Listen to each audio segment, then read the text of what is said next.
Welcome to episode 64 of Pera's Playbook. Today I'm joined by Presley Nippert of the Georgia State women's volleyball team, our second Georgia State athlete on the podcast. Presley, how are you? I am great. How are you today? I'm doing pretty good, and Happy New Year to everybody. Here we are, January 2nd, 2024, headed into the new year. Exciting stuff. Only one day in, but it's going good so far, and that's always a good thing. I suppose you could have a terrible New Year's Day and a terrible 2nd of January, and that wouldn't be very good at all. But why don't we start by talking about your recruiting and kind of like your pre-college volleyball and how that all factored in. I mean, when did, I guess, recruiting really start for you? How old were you? I was like fully bought into the recruiting process at like 16, like my sophomore year.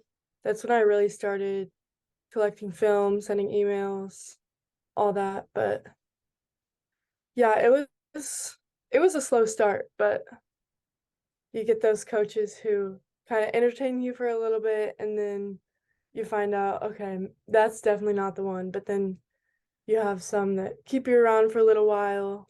But overall, it was kind of slow in the beginning, and then it really took off at points. And then, yeah, it was around my sophomore year. Yeah. When did it start to take off? Like junior or senior year? Yeah. They were allowed to start communicating back with us summer after sophomore year. So, right after sophomore year, that summer, that was like my broadest search, is where I literally sent emails to every single Division I program in the nation.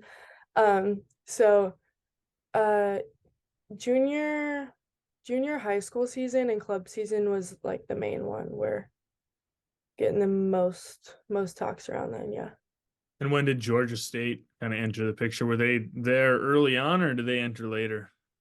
Not early on at all. So I originally had planned on kind of sticking around close to home. I'm from the Pacific Northwest, so Washington, Oregon area. I took some visits out here, and I enjoyed most of the schools around here, but never found exactly what I wanted in a school around here. And my club, so it's called Athena Volleyball Academy out of Beaverton, kind of Hillsboro now, Oregon. And they hosted like college recruiting showcases, and they'd bring in like 20 coaches at a time, and they'd just come see all of our players and kind of evaluate us. And my my current coach now, he was coaching at Towson University. He's the assistant coach there. And he was just an awesome dude. Like he came and we all like loved this guy, and he was at Towson at the time. So that was during my junior year that I met him. Yeah, junior year. And we all, like, me and a bunch of my club teammates were like, this guy's cool, like he's awesome. And he was actually super interested in my libero from my club team. And yeah, that was um kind of made a connection there through that little camp we did. Um, but I wasn't like looking at Towson at all, so just kind of cool meeting that guy. And yeah, really cool coach. And was still kind of planning on sticking around close to home, but like had my options open like always. Um, and then later on in the process, I had pretty much made a decision to a school close to home, and things didn't quite work out great there, and opened my options back up. And so his name's Coach Hutch, that's what we call him, Hutchinson. He ended up taking a head coaching position at Georgia State, and my position opened up, and everything pretty much aligned perfectly. So never in a million years would I have thought I would have ended up on the very opposite side of the nation, but it just worked out perfectly, and I'm very happy to be there. Yeah, it sounds like it definitely, like people say, fate, and if it's meant to be, it'll be. I'm sure when you met him, you didn't think that initially, because like you said, you didn't really have interest in Towson, that you'd end up playing for him, but at a different school. Not at all, yeah. It's crazy how that works, yeah. Yeah, yeah, it's crazy how things kind of come back full circle in Hmm. life. So your first year here, you played in 10 games. I mean, did you have any idea like if you were going to get much playing time before the season started, if you were going to get a little kind of like where you were at with that, or was kind of like as the season went on, you started to find out more? Um, yeah, so my main goal going in there was to play and kind of earn my spot partially at the beginning and but still was in the process of learning the new systems and how they do things at the college level. So that was a process for sure. Yeah, I played in 10 games. That was like first half of the season. I got super sick and was on full zero activity for a month, so that Oof. wiped me out for literally the rest of the season, which was an experience for sure. But yeah, What did you get sick with? I got mono. Yeah, I know Um, a lot of people that I think it was from a teammate. I know a lot of people that got mono, and yeah, you're like you said, no activity, and it just I shouldn't say a lot of people. I had a buddy on my IM basketball team, and he had mono, and like he was kind of playing not too long after he had mono, but then he kept talking about how he didn't want his spleen to explode or whatever can Yeah, happen with mono. And then actually, I think there was somebody else who was on the podcast earlier, and they had mono, had knocked out some of their season. So yeah, it's definitely not fun. not at all. Can Yeah. can kick your, like you said, a month. It's a huge part of the season. But I mean, before that, those 10 games, obviously good experience moving forward. Were you nervous, excited, all the above for your first one that you played in? Yeah, it was so that was South Carolina State, I believe. Um, I don't get nervous like as a player really. Um, it's just never really been me, but it was like such a surreal moment. I was like, okay, I'm playing in a college volleyball game today. Like it didn't even feel real. But I was blessed to have a lot of playing time around that time and it was great. Yeah. What was the hardest adjustment, like from the pre-college game to the college game for you? I would definitely say, especially at the like Division 1 level, everybody was the best player of their high school teams or their club teams, and then you get to this place where everybody was the strongest, all that. It's a lot more strategic and you have to think a lot more. You can't really just depend on your size and your strength and how hard you can hit the ball, all that. So, definitely the the fundamentals of it, kind of the mental part. Yeah. Right, because everybody, almost, most people at the D1 level are gonna also have size and strength and Yeah. ability to hit the ball. It's no longer as much of a benefit as it might have been in high school. Yeah, for sure. Is there a most memorable moment? Like I guess probably pre-mono, if that kind of wrecked your season, like the most Yeah. memorable moment looking at it. Well, the last game I played in, I believe, was App State. Um, and I think everybody on my team can agree that that was like the highlight of our season. We had a really, really rough week. Some outside distractions going on with our team, and um, we ended up coming together and winning in a 5-set match. And I mean, we didn't go in there thinking we were going to win. We were not in the right headspace, but we got in there, we came together as a team and played like a team we had never seen ourselves as. And that was just like a really, really great moment for us. And yeah, that's the one that sticks out most to me. Yeah, a good team bonding moment. Absolutely. Yeah. So I noticed on your Instagram you have a little NIL thing. You done a few NIL things. How did you get connected with those brands? Um, I think so. Right when I got to school, like that was kind of a focus of mine is like if we can capitalize on that now, like why don't we do it? I know a lot of people don't take advantage of it, but I have a few agencies I work with, like Post Game. I'm sure you've heard of that. Um, yeah, there's several, 98 Strong.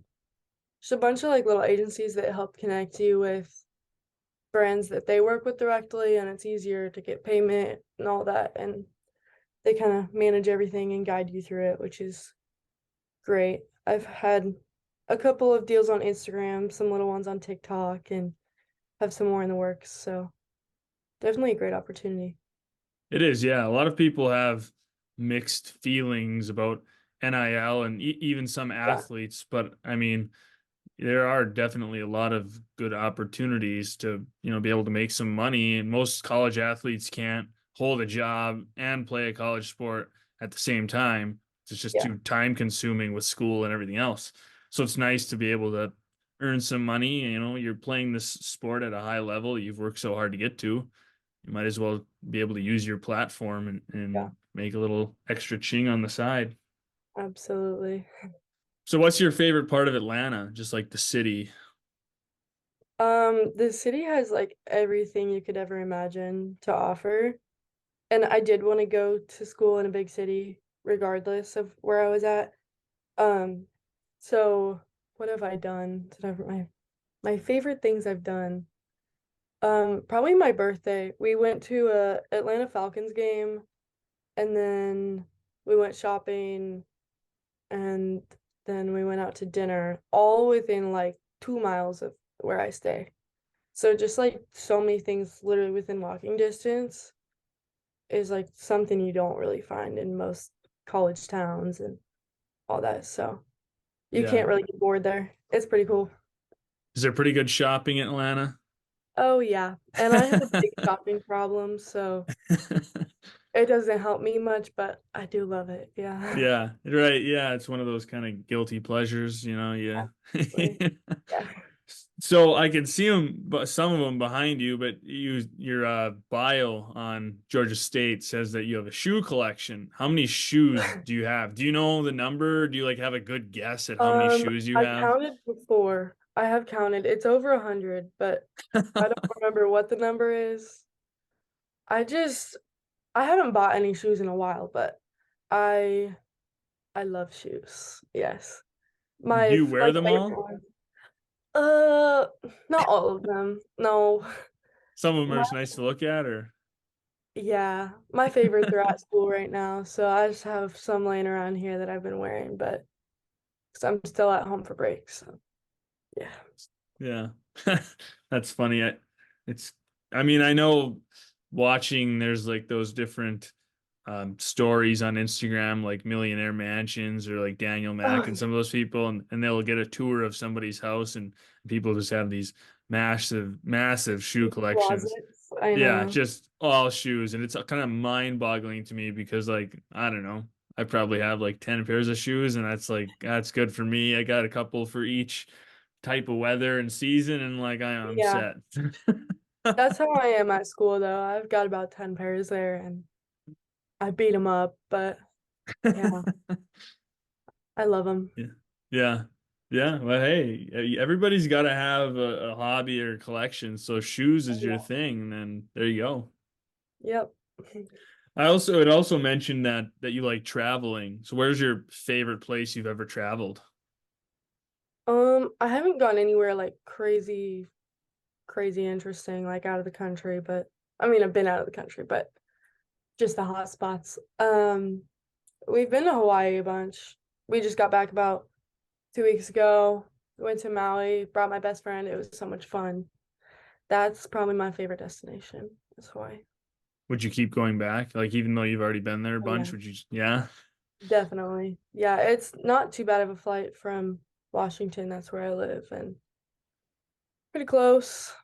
Yeah, it's just got to be what, a couple hours or About 5, I think. 5? Okay. So a little longer than I guess I would have guessed, but that's still not too bad. Closer than most states. Yeah, Yeah, yeah, I live in Michigan, so it'd be a little bit more of a hike to pretty get over long there. flight. Yeah, yeah. So what's on the top of your travel bucket list? Like around the world, places you want to go? Yeah. Before I committed, I was supposed to have my senior trip in Greece. But then the day after I graduated, I moved to school. So didn't get to get my little senior trip, which was fine, but I can go to Greece any day. But we're planning on going probably this next summer. So that would be amazing. I've always wanted to go there. What's so appealing about Greece? People always say they want to go to Greece, and I don't know. I just don't get it. Like, if I went to Really? Greece, like that'd be cool, but I don't know. I don't really have a desire to go there. Probably wouldn't even crack Yeah. my top 10, honestly. Wow. I would say, well, I love to like take pictures and stuff. So like the architecture is so beautiful. Everything's along the coast. Like it just looks beautiful and great weather, and you can be on the water and boat rides and all that fun stuff. So Yeah. Are you a big Mamma Mia fan? Is that part of it? I do love Mamma Mia. Yeah. I do love Mamma Mia too, but still doesn't make me want to go to Greece. Like, Really? yeah, I don't know. I feel like there's a lot of, I mean, it's beautiful. Like in that movie, you know, it's really nice. Yeah. The sun's always shining, and yeah, the architecture's cool. But I don't know. There's still a lot of places. Even like I'd go to Italy before I went to Greece. I mean, you could do them in Okay. the same trip because they're Okay. Maybe close. I'll do that. There you go. See, that's the thing about Europe. Is you can go to like 5 countries in a week and Yeah, just hop around. that would be pretty cool. Yeah, definitely. That's I guess it's cooler than traveling around the States. Like in the States, you can Yeah. go from state to state, but it doesn't seem as cool as going to like all these different countries with all these different cultures and Yeah. The culture is like my favorite thing to learn about, which is yeah, it sticks out a lot to me. it It's cool. does. The like trying new foods and Oh yeah. I don't know, different music or whatever it is, like wherever you're going, museums or like you said, the Hmm. architecture. And so that's the other thing about Europe is like half of that stuff is so old compared to the United States. Like their Yeah. architecture, I mean, there's things that are 4 or 5 times as old as stuff that's in the United States. So it's a lot cooler in that aspect. So what is your favorite non-volleyball sport? Oh geez. Probably probably basketball. Maybe Did football. you did you play basketball or just I volleyball? played basketball like my whole life up until freshman year. That's when I like full volleyball knew that's what I was doing. So, but yeah, Yeah. I really really love to play basketball, but I'm not a basketball player anymore. So, Yeah. uh, but yeah, it's really fun to watch too. So football, like do you follow football a lot or do you just kind of like it? Yeah, I follow college football, not a ton of like NFL, but Yeah. Do you go to the Georgia State games? well, since we have the same season, we didn't get to go to that many, but I went to probably three. Yeah. It was pretty fun. I have some friends on the team. It's Yeah. cool. Yeah, I had Darren Granger, the quarterback, on a Yeah, while back. He was pretty cool to talk to, and he had a pretty good season. And we you had a know, great season. Yeah, they won the bowl game, and what it yeah. was pretty cool that video. Not it wasn't a Gatorade bath; it was a French fry bath because it was the I potato saw bowl, and that that. was that was so cool. Yeah, that's Yeah, that hilarious. actually probably better for that coach because the French fries just kind of like fall off of you, and the Gatorade you get absolutely Yeah, drenched. So, definitely. and then you can pick one up and eat it. I know I saw some players that had a handful of French fries, and I was like, Yeah. edible. Yeah, yeah. Interesting. That's you got to be unique. It's got to be like make the Oh yeah. experience a little more memorable, a little more fun. Yep. So, what kind of music do you like? Do you have like pump up music that really gets you going? I'd say like pregame is all rap, but like if I'm just chilling, R&B all the time. Who's So like, your favorite? like Drake, SZA, Brent Faiyaz, kind of that vibe. And do you have your own like put your own, AirPods in or whatever before the game, or is there like a big team playlist? We do a little bit of both. Usually, I mean, our warm up and all that is consists of like 3 hours that we're there before usually. So we're kind of on our own for a little while. That's when we all like have our own music and doing our own little thing, getting ready for the game. And then sometimes we have like a locker room little dance party with whatever somebody's got playing, which is Yeah. usually pretty good on our team. Um, and then we just have whatever's playing in the gym, which is usually all right. Yeah, sometimes it's hit or miss or Hit or miss. Yeah, yeah. depends who's on Ox. Yeah. Do you have any like pre-game rituals or like routines that you do before every game? Um, hmm, not really. No. No superstitions or anything? Uh, no, I always play in like a slick back hairstyle, if that counts. If you do Um, it every time, I think it does. I do it every time. And I drink an energy drink, which is terrible, but gotta do what you gotta do. Yeah. Is there anyone on the team that's got any like weird or like unique things they do, or is everyone kind of just Um, oh geez, probably. Not that I can think of right now.